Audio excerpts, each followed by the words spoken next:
دوستو ربیع الاول کا مہینہ وہ عظیم مہینہ ہے جس میں امام الانبیاء پروفیٹ حضرت محمد مصطفیٰ صلی اللہ تعالی علیہ وسلم کی پیدائش ہوئی۔ آپ صلی اللہ تعالی علیہ وسلم تمام دنیا والوں کے لیے رحمت بن کر آئے۔ آپ کے تشریف لانے سے پوری دنیا میں ایمان کا نور پھیلا اور کفر باطل کی تاریکیاں چھٹ گئی۔ تو دوستو آج کی اس ویڈیو میں ہم بات کریں گے پروفیٹ حضرت محمد مصطفیٰ صلی اللہ تعالی علیہ وسلم کی زندگی کے بارے میں، اور یہ ایک سیریز ہونے والی ہے جس میں ہم نبی کریم صلی اللہ علیہ وسلم کے مکہ کی لائف اور مدینہ کی زندگی کے بارے میں تذکرہ کریں گے، اور اسی طرح سے نبی کریم صلی اللہ علیہ وسلم سے جڑے کچھ اہم واقعات کو پیش کریں گے۔ اس لیے آپ لوگوں سے گزارش ہے کہ آپ ہمارے چینل کو ضرور سبسکرائب کریں اور ساتھ ہی ساتھ بیل آئیکن کو ضرور دبائیں تاکہ آپ تک ساری معلومات پہنچ سکے۔ دوستو رسول کریم صلی اللہ علیہ وسلم مکہ شریف میں 12 ربیع الاول مطابق 20 اپریل 571 عیسوی موسم بہار میں سوموار کے دن صبح صادق کے وقت پیدا ہوئے۔ آپ صلی اللہ علیہ وسلم اکثر پیر کا روزہ رکھا کرتے تھے۔ ایک صحابی نے آپ صلی اللہ علیہ وسلم سے سوموار کے دن روزہ رکھنے کے متعلق سوال کیا تو آپ صلی اللہ علیہ وسلم نے فرمایا کہ سوموار کے دن میری پیدائش ہوئی تھی اور اسی دن مجھ پر نزول وحی کی ابتدا ہوئی تھی۔ دوستو آپ صلی اللہ علیہ وسلم کی والد محترمہ کا نام آمنہ بنت وہب تھا۔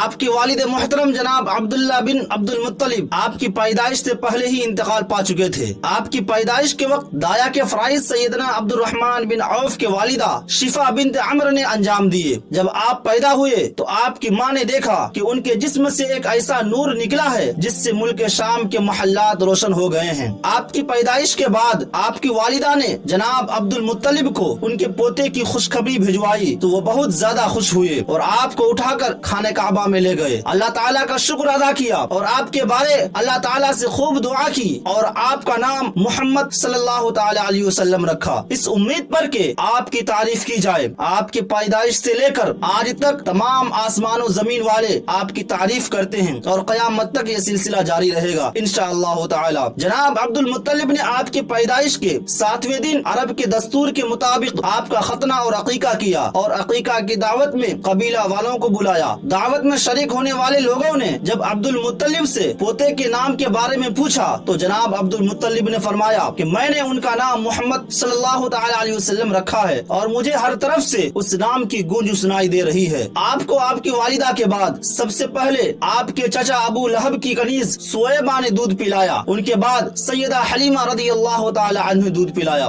دوستو عرب کے شہری باشندوں کا دستور تھا کہ وہ اپنے بچوں کو اچھی آب و ہوا کے لیے دودھ پلانے والی دیہاتی عورتوں کے حوالے کر دیا کرتے تھے تاکہ ان کے جسم طاقتور اور اعصاب مضبوط ہوں اور وہ خالص عربی زبان سیکھ سکے۔ اسی دستور کے مطابق آپ کو بھی سیدہ حلیمہ کے حوالے کیا گیا۔ ان کے شوہر کا نام حارث تھا۔ اس طرح حارث کے بچے اور بچیاں آپ کے رضاعی بہن بھائی ہوئے جن کے نام عبداللہ، انیسہ اور حذیفہ ہیں۔ یہ آپ صلی اللہ علیہ وسلم کو گود میں کھلایا کرتی تھی۔ رضاعت کے دوران حلیمہ سعدیہ نے آپ کی برکت کے ایسے مناظر دیکھے کہ وہ حیرت زدہ رہ گئی۔ حلیمہ سعدیہ فرماتی ہیں کہ قحط سالی کے دنوں میں ہمارے پاس ایک کمزور گدھی تھی جس سے تیز چلا نہیں جاتا تھا اور ایک اونٹنی تھی جو بہت ہی کم دودھ دیتی تھی۔ میرے ہاں بھی غربت کی وجہ سے دودھ بہت کم آتا تھا جس کی وجہ سے میرا بچہ بے قراری سے بلکتا اور روتا رہتا تھا۔ جب میں آہستہ آہستہ چلتی ہوئی مکہ پہنچی تو میرے ساتھ روانہ ہونے والی تمام عورتیں مجھ سے پہلے مکہ پہنچ کر دودھ پلانے کے لیے نومولود بچے حاصل کر چکی تھی۔ مجھے پتا چلا کہ اب ایک ہی نومولود بچہ باقی ہے اور وہ بھی یتیم ہے۔ میں نے اسے غنیمت سمجھ کر لینے کا ارادہ کر لیا۔ جب میں نے جا کر اس بچے کو دیکھا تو وہ اتنا خوبصورت تھا کہ اس جیسا بچہ پہلے میں نے کبھی نہیں دیکھا تھا۔ میں نے اسے گود میں لیا اور جیسے ہی میں نے اسے اپنے سینے سے لگایا تو مجھے اتنا سکون ملا کہ جس کا بیان کرنا مشکل ہے۔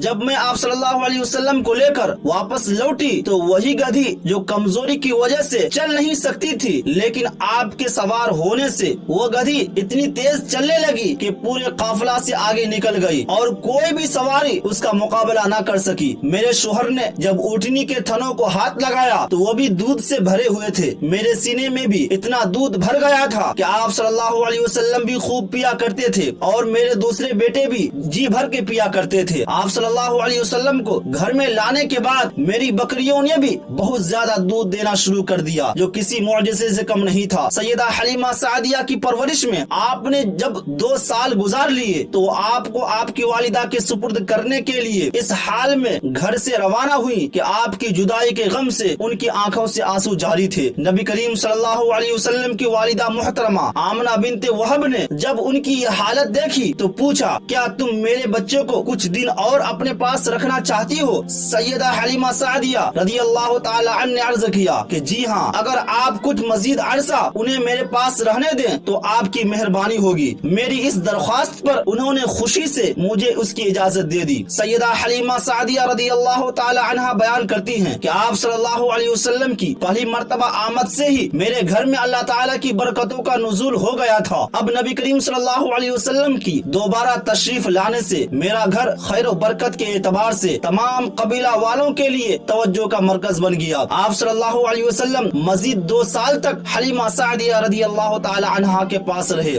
حلیمہ سعدیہ رضی اللہ تعالی عنہا کے رضائی ماں ہونے کی وجہ سے آپ صلی اللہ علیہ وسلم ہمیشہ ان کے قبیلہ والوں کا ہر طرح سے خیال رکھتے۔ غزوہ حنین کے موقع پر جب حلیمہ سعدیہ رضی اللہ تعالی عنہا کے قبیلے کے کچھ لوگ گرفتار کر کے آپ صلی اللہ علیہ وسلم کے پاس لائے گئے تو آپ صلی اللہ علیہ وسلم نے ان کے ساتھ حسن سلوک کرتے ہوئے انہیں رہا فرما دیا۔ رسول کریم صلی اللہ علیہ وسلم کا پوری زندگی میں 2 مرتبہ سینہ مبارک چاک کیا گیا۔ پہلی مرتبہ جب آپ حلیمہ سعدیہ کی زیر تربیت 5 سال کی عمر کو پہنچے اور دوسری مرتبہ معراج کے موقع پر۔ تو دوستو، جب نبی کریم صلی اللہ علیہ وسلم 5 سال کی عمر کو پہنچے تو ایک دن اپنے ہم عمر بچوں کے ساتھ کھیل میں مصروف تھے کہ جبرائیل علیہ السلام تشریف لائے اور انہوں نے آپ کو لٹا کر آپ کا سینہ مبارک چاک کیا، آپ کا دل مبارک نکالا اور اس میں سے گوشت کا ایک لوتھڑا نکال کر فرمایا یہ ٹکڑا شیطان کا حصہ تھا جو باہر نکال دیا گیا۔ پھر انہوں نے آپ کے دل مبارک کو سونے کی تشت میں زمزم شریف کے پانی سے دھو کر اس جگہ پر رکھ کر سی دیا۔ ادھر سارے بچے دوڑ کر آپ کے رضائی ماں سیدہ حلیمہ سعدیہ رضی اللہ تعالی عنہا کے پاس پہنچے اور کہنے لگے کہ محمد بن عبداللہ کو قتل کر دیا گیا ہے۔ حلیمہ سعدیہ اور ان کے گھر کے لوگ فوراً آپ کے پاس پہنچے تو دیکھا کہ چہرے مبارک اترا ہوا تھا۔ دوستو، اس واقعہ کے بعد حضرت حلیمہ سعدیہ رضی اللہ تعالی عنہا کو آپ کے بارے میں خطرہ محسوس ہوا تو انہوں نے آپ کو آپ کی والدہ محترمہ حضرت آمنہ رضی اللہ تعالی عنہا کے پاس مکہ پہنچا دیا اور آپ نے اپنی والدہ محترمہ کے سائے محبت میں تقریباً 2 سال گزارے۔ پھر آپ کی والدہ